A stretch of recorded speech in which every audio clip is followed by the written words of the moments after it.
महाराष्ट्र में बीजेपी लीडरों का report card जारी किया गया है। बीजेपी अरकान असेंबली और अरकान पार्लियामेंट का पार्टी ने रिपोर्ट कार्ड जारी किया है। रिपोर्ट कार्ड के मुताबिक 40% अरकान असेंबली की कारकर्दगी खराब पाई गई है, जबकि 27% अरकान पार्लियामेंट की कारकर्दगी भी इत्मीनान बख्श नहीं है।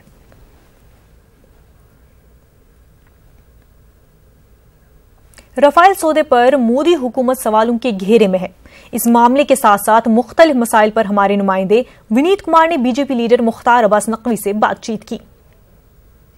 अब्बास नकवी, उनसे हम बात करते हैं। सर, मैं कांग्रेस का यह कहना है कि राफेल के मुद्दे को जितना दबाया जाएगा और चीजें निकलती जाएंगी। कोई दबाने की जरूरत नहीं है, और जो झूठ का झक्की झरोका है कांग्रेस का, उसको इस बात को अच्छी तरह समझना चाहिए कि इसका झूठ का ऊँट चारों खाने चित होगा, और हो रहा है।